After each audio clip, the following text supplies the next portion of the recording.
자, 다음 174쪽의 필수예제 7번인데 조금 별표 살짝은 어렵고 우리가 이 7번의 내용을 조금 더 뒤쪽으로 가면 실근의 위치, 근의 분리라고 하는 파트가 나옵니다. 그 파트를 배우면 조금 더 익숙하게 할 수 있는데 당장 여러분들은 그 파트를 배우고 온 게 아니기 때문에 나중에 배울 거기 때문에 요 문제를 풀 때는 여러분들이 앞에서부터 풀었던 문제처럼 계속해서 그래프를 그릴 거야. 계속해서. 우리 최대 최소도 그래프 그렸죠. 그리고 2차 부등식 하는 상황에서도 쌤이 그래프를 빼놓고 간 적이 없습니다. 그러니까 여러분들도 이걸 단순하게 그래프를 안 그리고 수식으로 다 풀어야지 또 문제를 풀 수 있어. 근데 되도록이면 그래프를 그려서 그 뜻과 내용을 이해하는 쪽으로 가보자고. 그러면 첫 번째 우리가 뭐가 나와 있냐? x제곱 마이너스 6x 플러스 a제곱 빼기 7이 0보다 큰데 그 x라고 하는 것의 범위가 0에서 5 사이래. 자, 이렇게 나와 있는데 내가 뭐라고 할 거냐면 요 밑줄을 그어준 이 친구를 그래프를 그릴 거예요. 그래프를. 대략적으로. 그럼 우리가 이 앞에 있는 게 뭐가 돼야 돼? 완전 제곱식 꼴이 돼야지만 그래프를 그려낼 수가 있을 거 아니야. 꼭 지점을 확인한 거니까.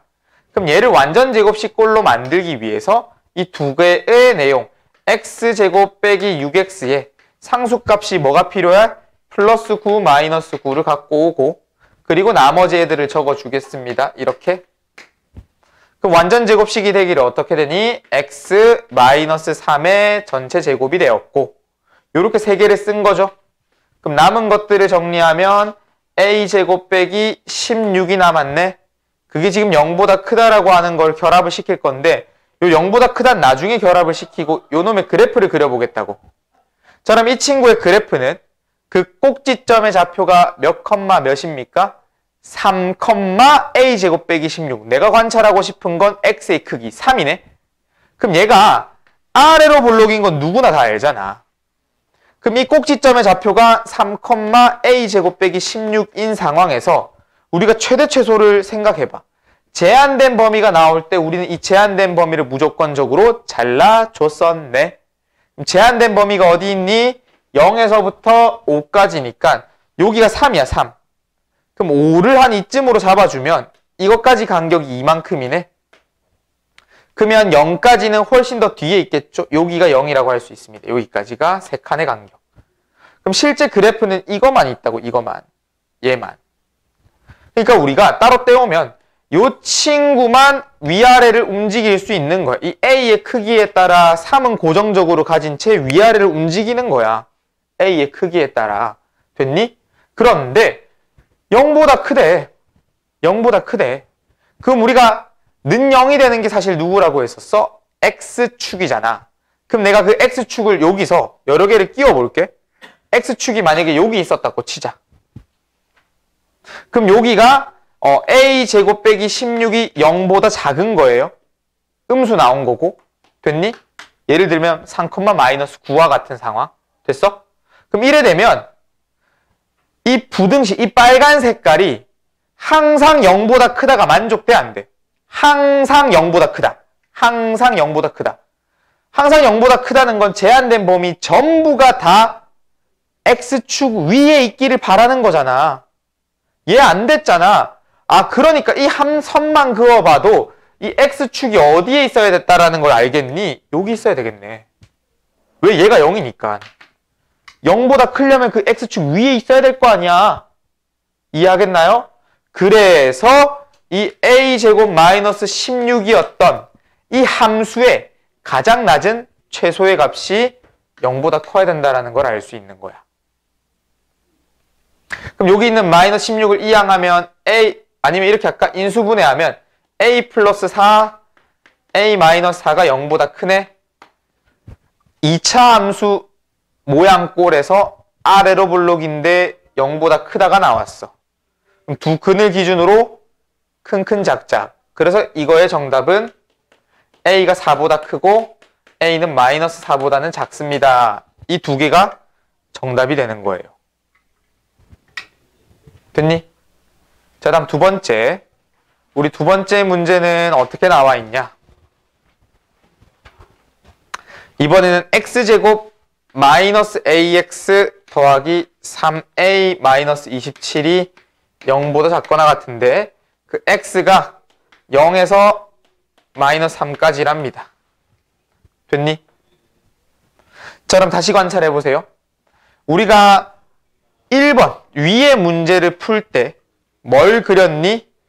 이래 됐든 저래 됐든 그래프를 그려서 판단을 했었네. 그래프를 그려서. 그럼 얘도 지금 그래프를 그려야 돼. 그럼 그래프를 그리기 위해 이 수식을 무슨 형태로 만들어야 된다?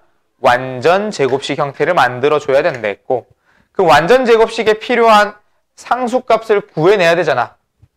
그럼 여기서 필요한 상수값은 뭐라고 할 수 있겠니? 상수값은? 여기 있는 마이너스 a의 절반의 제곱이 필요하죠. 절반하면 2분의 a, 제곱하면 4분의 a 제곱. 여기에 4분의 a 제곱을 더하고 뺍니다. 그럼 뒤쪽에 남은 거 3a와 마이너스 27이 남은 상황이에요. 됐어? 그럼 요 세 개를 완전 제곱식 하게 되면 어떻게 만들어지니? x 마이너스 2분의 a의 제곱이 되겠죠. 그럼 남은 세 개를 나란히 적어보면 마이너스 4분의 1a 제곱에 3a에 마이너스 27이 있는데 요건 그냥 그렇구나, 뭔가 세로인 크기 b라든지 뭔가 있구나라고 생각하세요. 왜? 중요한 건 얘란 말이야. 왜? 우리 일단 요놈의 그래프를 그린다고 생각을 해봅시다. 그래프 어떻게 생겼어? 요래 생겼잖아. 요 점이 얼마야? 2분의 a가 됐잖아. 됐니? 그럼 이 2분의 a라고 하는 점이 만약 이 제한된 범위를 이제 잘라줄 거라고 했죠. 여기서 제한된 범위를 잘라줄 거라고 말을 했습니다. 아까 앞에 1번을 참고해서 봐. 그럼 제한된 범위가 만약에 이런 식으로 잘리는 거는 마이너스 3과 0 안쪽에 2분의 a가 있는 거잖니. 그치? 그럼 2분의 a 기준으로 말하면 2분의 a라고 하는 크기가 요 안에 들어온 거야. 그걸 1번의 경우라고 생각을 해보자고. 2분의 a가 마이너스 3하고 0 사이에 들어오게 됐다고. 됐나요? 괜찮아? 자, 그렇게 되면 자, 이거를 정리했을 때 우리가 x축이 어디 있어야 돼? 요렇게 있어야지만, 잠깐만, x축이 항상 0보다 작거나 같은 거죠. 항상 0보다 작거나 같다? 나 이건 줄 알고 생각하고 있었어? 이거 말고 0보다 작거나 같은 건 이제 그러면 마이너스 3이라는 친구와 0이라는 친구에서 x축이 이렇게 있어야 뭐가 나와? 이게 다 음수가 나오잖니. x축이 여기 있어야 얘네 두 개가 다 음수가 나오잖니. 되니? 자, 그 다음 두 번째. 우리가 만약에 이 2분의 a라고 하는 그 꼭지점의 좌표가 마이너스 3보다 뒤쪽이래. 그럼 자, x축이 쫙 이렇게 있다 치고 여기가 마이너스 3이고 여기가 0이라고 하면 요 2분의 a가 여기 있는 거야. 요런 식으로 있는 거야. 요런 식으로 있는 거야. 그랬을 때 요 마이너스 3과 0을 넣었을 때, 마이너스 3과 0을 잘랐을 때 전부 다 0보다 작거나 같은 모습이 나와줘야 된다고. 그럼 그것의 그림을 그려보면 요래 돼야 되네. 여기가 2분의 a가 돼서. 그래야 마이너스 3도 음수 나오고 0도 음수가 나올 거 아니야. 그래프 잘랐을 때 x축 아래쪽밖에 안 나오잖아, 여기가. 그럼 마지막 세 번째. 누가? 2분의 a라는 크기가 반대로 0보다 크다 쪽에 있대. 그럼 얘가 0이라는 점이 여기고 여기 마이너스 3이라 치면 이쪽에 2분의 a가 있다 치자. 근데 모든 실수가 0보다 작거나 같다가 나와야 된다고, 그림이. 그럼 이렇게 그려져야 된다는 거야. 그럼 요 세 개의 공통점은 뭐였을까? 그래프를 결국 자르잖니. 너희가 보다시피. 그래프를 자를 거라고. 무조건 제한된 범위로 자를 거라고. 그럼 그 제한된 범위가 전부 0보다 작거나 같다라고 하는 모습을 만들어지려면 요거에 대응하는 값들이 전부 다 음수가 나오네. 그래서 우리가 요쪽 친구에서 이걸 fx라고 할게요. 이걸 fx라고 놓으면 f에다가 마이너스 3을 넣은 것도 0보다 작아야 되고 f에 0을 넣은 것도 0보다 작은 겁니다.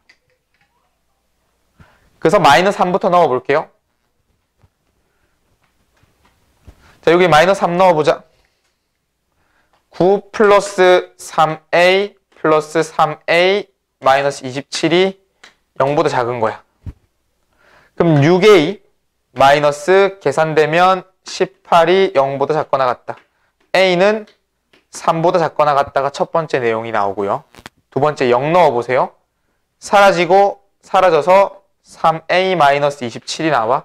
그것 또한 0보다 작거나 같아야 돼서 a는 9보다 작거나 같다가 나와. 근데 이 두 개가 다 성립해야 돼. 둘 다 동시에 성립해야 돼. 이 두 개가 동시에 되는 건 위에 거가 되겠죠. 따라서 이거의 정답은 3보다 작거나 같다가 최종적인 정답이 됩니다. 어렵죠?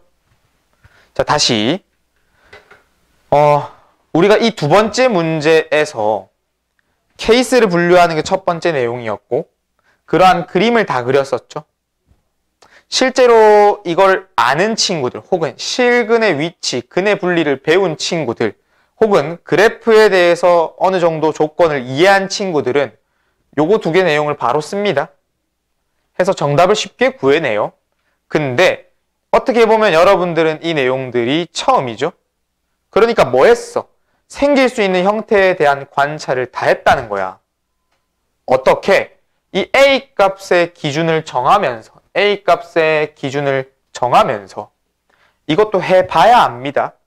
내가 100마디를 해봤자 너희가 직접 눈으로 해보라고 생각을 해라는 거야. 생각을.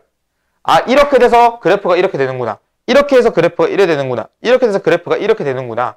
그럼 이 그래프의 상황에서 주어진 범위가 0에서 마이너스 3까지죠. 그럼 실제 그래프는 누구밖에 안 나온다? 0과 마이너스 3을 자른 이 쬐끄만한 구간의 범위밖에 안 나온다고, 실제 그림이. 그럼 그 그림이 모든 실수에서 항상 0보다 작거나 같다를 만족하려면 저기 있는 그림처럼 전부 다 X축 아래쪽에 있어야 성립된다고, 무조건. 그러니까 누군 거야? 아, 마이너스 3을 넣은 것도 음수, 0을 넣은 것도 음수라는 내용을 가져올 수가 있는 거예요. 그거를 수식으로 가지고 온 거고. 됐나요? 그러면 이 친구의 업그레이드 버전이 나중에 배우는 실근의 위치, 근의 분리 문제가 되는 겁니다. 거기에는 여기에 두 가지 조건이 더 추가가 돼. 일단은 여기까지 정리를 해볼게요. 필수제 7번이었습니다.